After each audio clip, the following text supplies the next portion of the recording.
déjà dans l'artiste fait rigola à Rosa na kata Paris wana parce que il y a des choses où ça pour les quand on va plus tout ça la intérêt il y a artiste na ba fan il y a artiste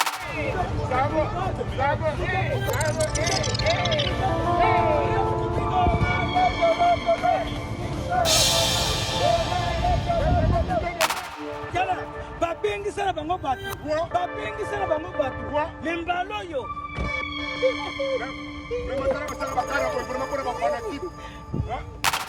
problème aux a reposé au moins na sujet il y a dissertation tant que na introduction le problème pose dans ce sujet est celui de You Arena de l'artiste autant à la toile que match ya rugby ezabongo le 26 avril tomoni image musu tomoni ba poste musu ya bato leki oyo bimi na You Arena balobi ke match ya rugby eza le 25 eza na munoko to eza na maboko ya artiste Ferré Gola bandeko bayebi très bien que non changement déjà esalamaki da changement oyo tobenya baproduit endroit autour que soit information ya sur dans la page il y a artiste Ferré Gola oh nyonso boko mona bato ba reposter ce sont des suppositions bato ba kosala déjà mutu na mutu zo ramasser information ndenga za koyoka na gauche na droite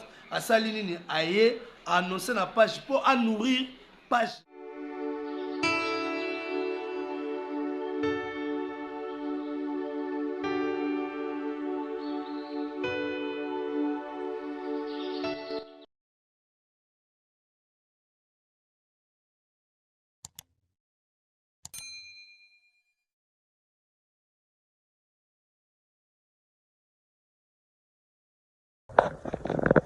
Parce qu'il y a trop de blablabla. Là, en fait, ce qu'il en dit, Oui. c'est déjà pris. Voilà. Regardez, je vous montre là, tout ça, là, elles sont déjà... Tout ça, c'est déjà pris. Voilà, il reste uniquement ici des places. Il reste une seule place. Ah, ok. Donc, tout ça, même faussé. Voilà, tout ce qui est en gris, même en fausse, c'est complet. Je vous montre ici, déjà. Voilà. Parce qu'il y a trop de blablabla. Non disponible, non disponible, non disponible. Et là, il en reste que 3. Là, il en reste que 3. Voilà, en fait, quand c'est écrit non disponible, c'est Ok, donc je peux conserver mon oui, billet. et on est bien à la date du 24 avril. Ouais, C'est bien 24 ça, avril, 2025 à 20h, c'est bien ça, à Nanterre. Ah, De toute façon, si jamais c'est vraiment annulé, vous aurez reçu un mail. ok, d'accord, madame. De vous savoir, vous êtes nombreux en train de suivre cette duplex d'aujourd'hui. C'est avec plaisir, moi, votre humble serviteur, héritier Iboula, représentant valable Nabino Bayaka, l'homme de Beta Biloko, l'homme de Misala, de Tolobaka. Toyaka, to informé Bino à temps réel. Na onyo sob actualité nous c'est ça qu'on le peu à la toile. Donc il faut tout l'obéler on autour au kangamono qu'on a biso na biki bandeko. Baza tellement belé ba Rolanda biso partout dans le monde entier. Na biki na Goma ba Rolanda biso na Bukavu, na Bandundu, na Bakongo, na Équateur, ba Rolanda biso na Kisangani, ba Rolanda biso na Kikwiti donc ba Rolanda biso partout. Na Beni, en tout cas, barota la biso, barolanda biso na Europe, na Amérique, na Asie, et pourquoi pas aussi na Afrique aussi, bandeko belé, barota la biso na différents pays, ba Côte d'Ivoire, ba Cameroun, ba Nigeria en tout cas, na ebite boza tellement belé, borolanda représentant valable à Bayaka, l'homme de Beta Biloko, l'homme de Misala, Misala neto kolobara ezali ezana kati. En tout cas,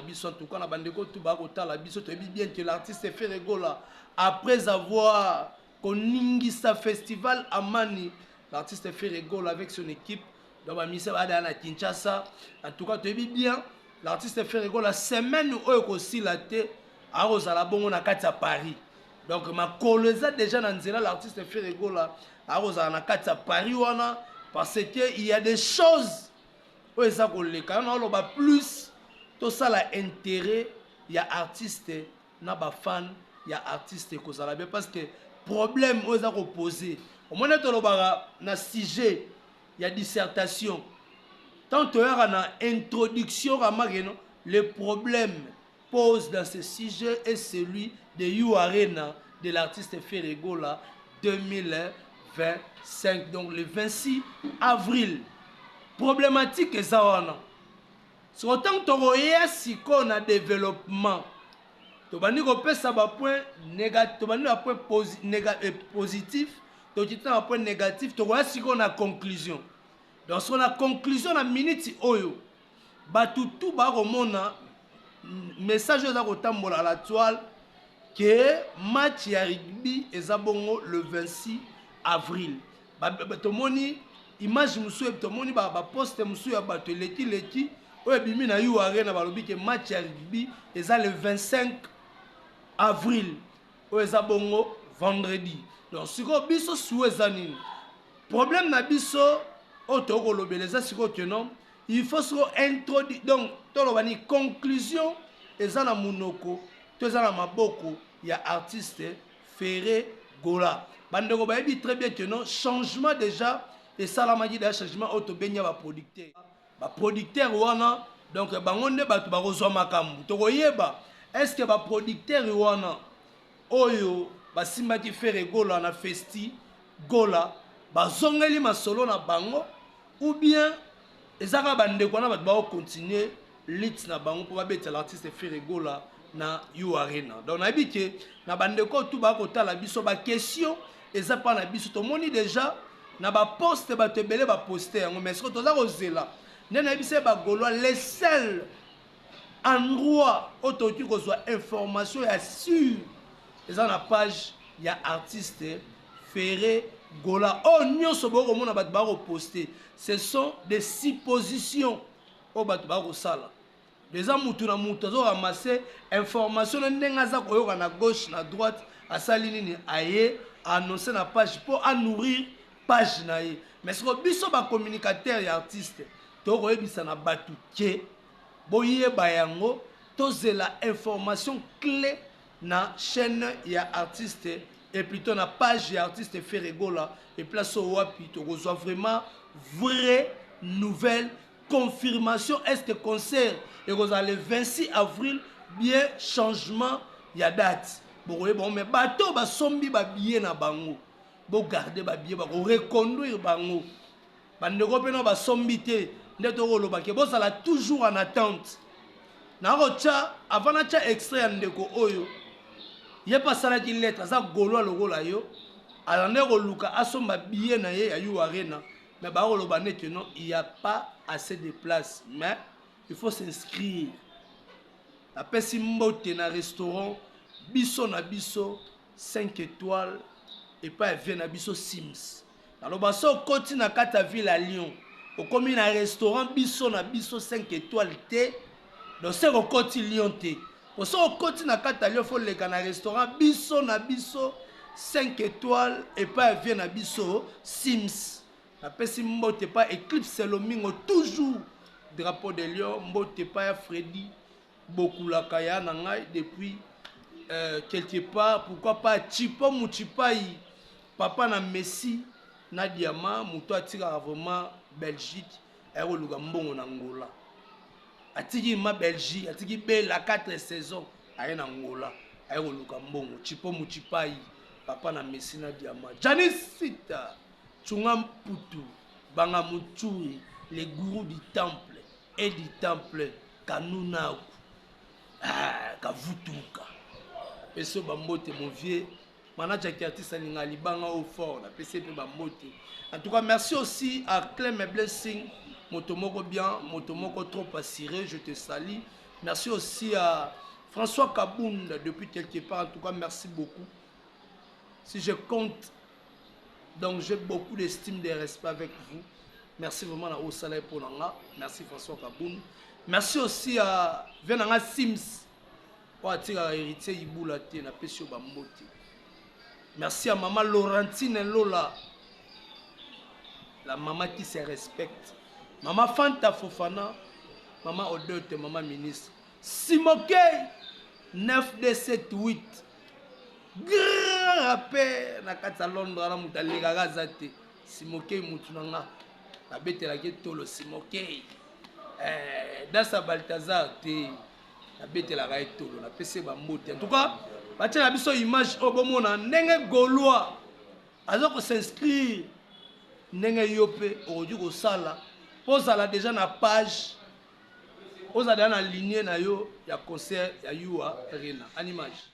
Donc là je suis sur Carrefour, je viens, qu'est-ce qu'on m'écrit? Il n'y a pas de place disponible de cette séance. Voilà. Nous vous invitons à sélectionner notre séance. Donc ça, c'est sur Carrefour. Je viens sur le site même de Paris La Défense Arena. Ici aussi, tout est bloqué. Tout est encore bloqué. Bon, je me suis dit, bon, je vais aller sur Fnac. Je vais sur Fnac. Bon, je ne sais pas comment les gens font pour avoir les billets, mais chez moi, c'est encore bloqué. Donc, on me dit... pour ne pas rater cet événement de Ferregola, rejoignez la liste d'attente. Faut vraiment rejoindre. Quand tu dis pour rejoindre la liste d'attente, il faut écrire. Il faut mettre les mails, tu t'inscris. Pour savoir l'engouement, la motivation des fans. Parce que avec ça aussi, par la Défense Arena peut estimer déjà l'engouement, la motivation des fans qui veulent bien acheter. Faut mettre. Imaginez, nous sommes 30 000 personnes sur la liste d'attente. Il sera obligé parce que ce sont des potentiels acheteurs. Nous sommes des potentiels acheteurs. Déjà, quand tu t'affiches sur la liste d'attente, tu es un potentiel acheteur. Donc, par la Défense Arena peut réagir aussi dedans. Donc, sur Fnac aussi, il n'y a rien. Donc, il n'y a pas de place. Tout est bloqué, il n'y a rien. Tout est en gris. Donc, je viens sur Auchan. Auchan aussi, c'est le même message. Auchan aussi, c'est le même message. On me dit, il n'y a pas de place disponible. Bon, voilà. Je me suis dit, bon, je vais peut-être sur Ticketmaster. Ticketmaster aussi, c'est la même chose. Ça, c'est Ticketmaster, c'est la même chose. Donc, on est toujours bloqué. Pour ça, j'étais obligé, avec cette colère-là, j'étais obligé d'écrire un mail à part la Défense Arena. Et je vais vous lire ces mails que j'ai écrits, mais c'est un mail poli qui n'engage pas Ferregola, qui n'engage pas les organisateurs. C'est juste un fan qui a décidé d'envoyer un mail pour savoir ce qui se passe. Voilà, je vais vous lire tout de suite les mails. Allez, on y go. Donc voilà ce que j'ai écrit à Paris La Défense Arena parce que cette situation m'a un peu frustré. Donc j'étais obligé d'écrire. Je vous rappelle que je ne suis pas dans l'équipe de communication. Donc ça n'engage pas Ferregola. Ça n'engage pas les organisateurs. Je ne suis pas aussi dans l'équipe de communication. Donc, ça n'engage personne. Je suis un fan et j'ai décidé à mon propre chef d'écrire pour mon artiste. Voilà. Je vous rappelle qu'il y a des lois qui ont été votées, mais grâce à la pression de la population, les lois parfois ont été abandonnées. L'État a fait marche en arrière. Donc, Paris La Défense aussi peut être poussé à ouvrir la billetterie, mais de façon poliment. Vous les d'ailleurs demander de façon poliment. Il dit, ah, mais les fans sont motivés. Pourquoi? Qu'est-ce qui se passe? Il peut se demander, les fans sont motivés. Qu'est-ce qui se passe? Voilà. Donc, moi, c'est que j'ai écrit. Doléance des fans de Ferregola pour l'organisation du concert de Paris La Défense Arena. À l'attention du gestionnaire de Paris La Défense Arena. Nous, fans de Ferregola, affectueusement appelés Gaulois, en référence du nom Gola de notre artiste bien-aimé, souhaitons porter à votre attention une préoccupation importante concernant l'organisation du concert de Ferregola dans votre prestigieuse salle. Étant que fan et fervent admirateur de la rumba congolaise et de cet artiste, nous sommes près de 40 000, plus de 40 000 fans prêts à assister à cet événement majeur. Cependant, nous rencontrons des difficultés, nous rencontrons des grandes difficultés pour accéder à l'achat des billets. Cette complication crée des frustrations parmi nous et risque de compromettre le succès de cet événement tant attendu. Nous vous demandons respectueusement de bien vouloir examiner les solutions possibles pour améliorer le processus d'achat des billets. Voici quelques suggestions. J'ai proposé des suggestions. Parce que voilà, tu dis, tu critiques ou tu penses qu'il y a des difficultés, mais tu portes pas propose par des suggestions. J'ai proposé des suggestions. Voici quelques suggestions utiles, que nous pensons utiles. 1. Augmenter les points de vente, c'est-à-dire faciliter l'accès aux billets en multipliant les canaux d'achat, soit physique, soit en ligne. Si en ligne est bloqué, si on a des achats en physique, on allait partir à Fnac, on achète des physiques, des billets en physique. Ça allait être facile. Voilà. 2. Renforcer la communication, c'est-à-dire clarifier et amplifier les informations concernant les modalités d'achat des billets. 3. Prioriser les fans. Considérer un système de prévente dédié aux fans pour permettre d'obtenir les places avant l'épuisement. Voilà. Pour être respectueux, j'ai conclu. Donc, nous sommes convaincus que ces ajustements garantiront une expérience positive pour tous les participants et montreront en valeur l'engagement de Paris La Défense à accueillir des événements mémorables pour tous. Je dessine un peu les pattes. Hein, voilà. Dans l'attente d'une réponse favorable de votre part, nous vous remercions pour l'attention accordée à notre doléance et restons disponibles pour toute discussion ou contribution visant à améliorer cette situation. Avec nos salutations distinguées, fans de Ferregola. Gaulois déjà, avec nos salutations distinguées, j'ai écrit en bas, Gaulois, fans de Ferregola et de la rumba congolaise. Voilà ce que j'ai écrit à Paris La Défense Arena. J'attends s'ils vont me répondre. Donc j'attends s'ils vont me répondre. S'ils me répondent, c'est bien. S'ils ne me répondent pas aussi, ils sont libres. Et voilà, je n'ai aucun engagement avec eux. Donc voilà, mais au moins, ils savent qu'il y a des fans qui sont là. Il y a des fans, ils ne peuvent pas dire que ce sont les billets ne sont pas achetés ou les fans n'achètent pas des billets. Non, nous les fans réagissons.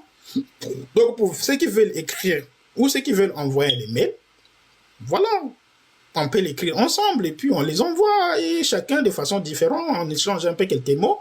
Voilà ce que j'ai fait. Maintenant, ça n'engage en aucun cas Ferregola et ça n'engage en aucun cas, je viens de répéter encore, les organisateurs et les parties prenantes. Je suis un fan et je veux savoir ce qui se passe pour mon artiste. Voilà. Donc, chacun peut réagir de façon, voilà, à sa façon. Ou aller crier sur Internet, ou trouver des solutions, des stratégies. Nous sommes là pour trouver des stratégies. Qu'est-ce qu'il faut pour pousser à Paris La Défense Arena, d'ouvrir la billetterie. Moi, ce qui m'intéresse, c'est ça. Comment pousser à Paris La Défense Arena d'ouvrir la billetterie malgré les échanges, les discussions? Parce que ils peuvent continuer à discuter, à échanger, mais les billets sont ouverts. C'est possible.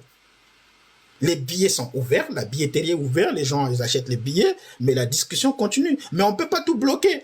Bloquer la billetterie, c'est bloquer même l'essence, la nature même du concert.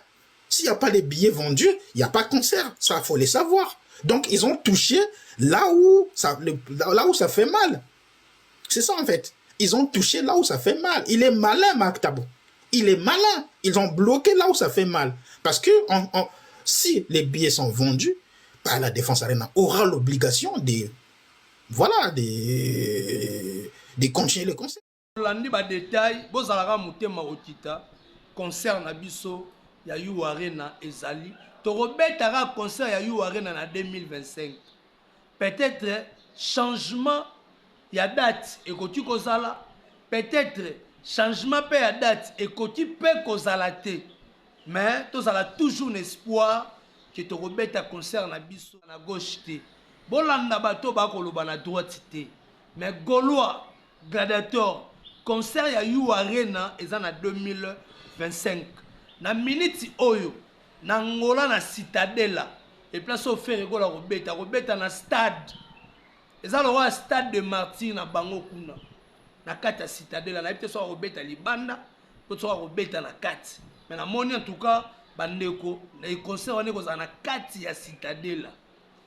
merci beaucoup na producteur oyo aza kolala tozomona match no mutu aza na souci que artiste on a bimiseli mbongo aya kobeta na ngola azosala promotion mituka badécorer longa ferry plus de 15 véhicules so batie na mabord 15 batie na populaire 15 atie combien de mituka donc pour la promotion il y a concert où est le 30 novembre oyo na kata citadelle donc on senga na ba gaulois ba amoureux ya bonne musique bandeko tout bazaka na nzala ya ferry bandeko tout bazaki na nzala ya ferry bamona ka sous ferry te na kata ngola mwana bino aza koya zwa déjà somba déjà billet na yo ezaka na 3000 kwanza somba billet na yo okota ou assister la bonne musique bandeko na biso ya Goma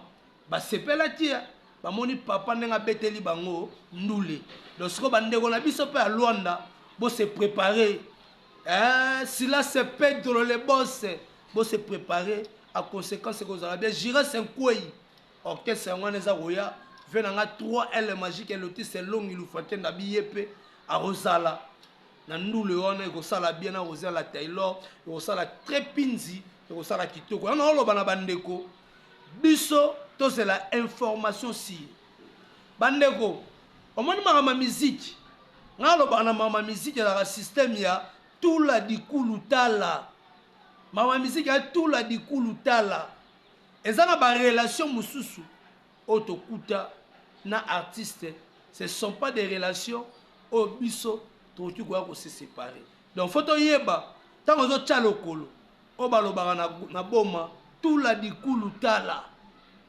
dans les places zo tchalokolo faut ça une faut tala mon musique c'est très risquant et ça na ba risque ebele ko bomelo pe makambo ebele soti ozana ba maîtrise ya makambo susuki donc makambo za ko leka la toile otolobaka konsumu to kasino nina mais to luka to bunda plus na intérêt ya ko sepelisa ba fan oyo balingaka l'artiste Ferry Gola to sepelisa ba fan oyo balingaka ko zongisa o balingaka ko zongisa pinch na ba to balingaka ko zongisa l'artiste Ferry Gola à sincère bati na biso image po mona bandeko ya ngola ndenge ba ko sala campagne pona concert oyo ya Angola en image.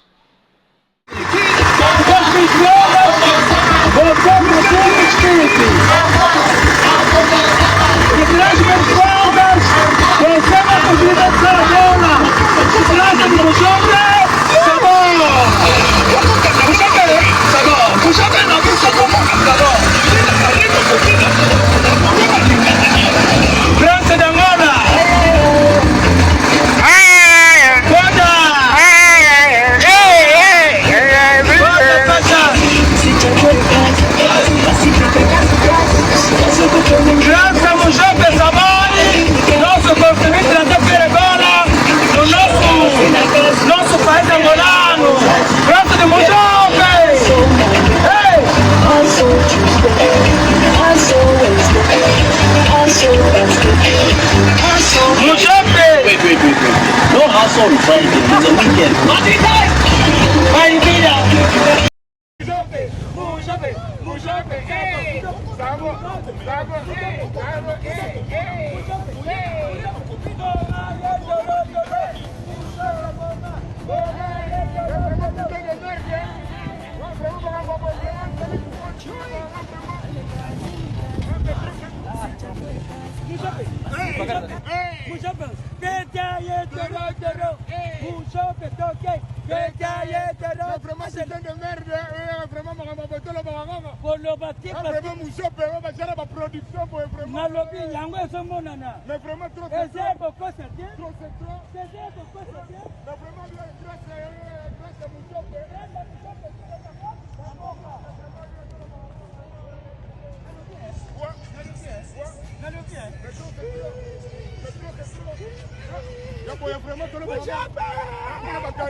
Babengi sana bango batu.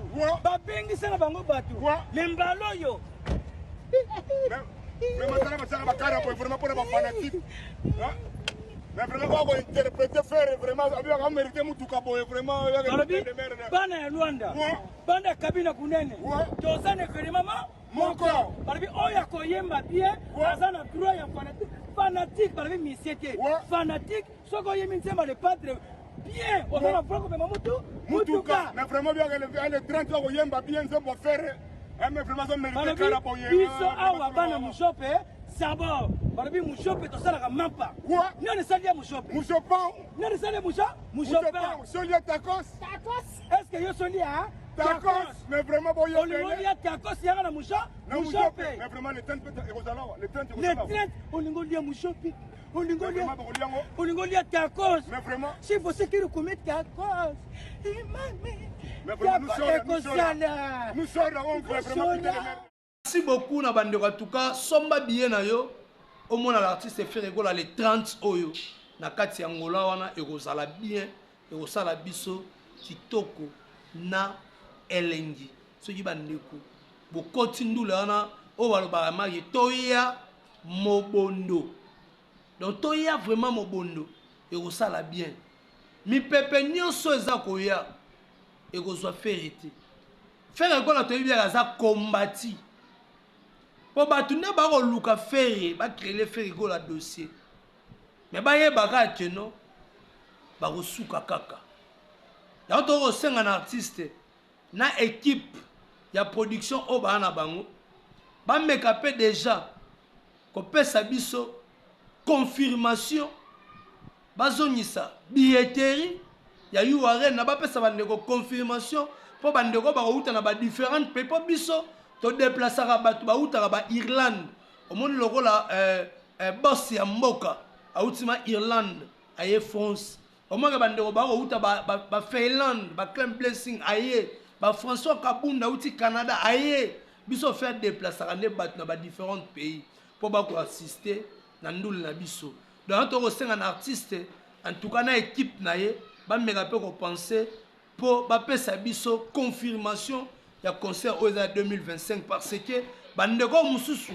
bazwaki déjà bakomaki da ba lettre pona ko senga ba vacances na bango pona ko za le 26 avril bazwa ba confirmation sorti changement de données ezali ba yeba mi yebela pe déjà po ba mi sombela ki déjà ba billet neti mutu lokola Patrick Etimi Jogo très puissant ko sakana te alobi na URL na wana makambo akosala bato ebele bana poto wana basala ngo non te Patrick Etimi ayebisanga kobetela mpe mutu te me kozala surprise na kati ya URL Patrick Etimi Jogo abi makambo akosala ekolekela bato wana kosenga na équipe ya artiste na artiste ye moko tokozela décision finale epai artiste Ferre Gola abandeko tu batalinga bozala motema kotita bozela information clé na page ya artiste Ferre Gola de Sala bien. Quant à moi, héritier Iboula, je dis merci beaucoup na bandeko tout batalinga na pesi papi Iboula mbote place wa Rolandanga na pesi mbote na yemoko Gigal fiel et un maître pas comme les autres. Je te salue. Merci aussi à Adamo Bolingi na pesi ba mbote bandeko tout batali biso baza disséminé à travers le monde entier. Maman la Nita la Gabonais, je te salue. Ya Bruno Lubika, mon propre motema ya Maman Linda Bambote na yo. Merci aussi à Sandra Wangata, Maman la Petit Brown Junior na Broli Diza. Match. Ingénieur Feli Iboula, je te salue là où tu es. Et puis merci beaucoup na bandeko tout au batali ngai to monani soki Nzambe azongi.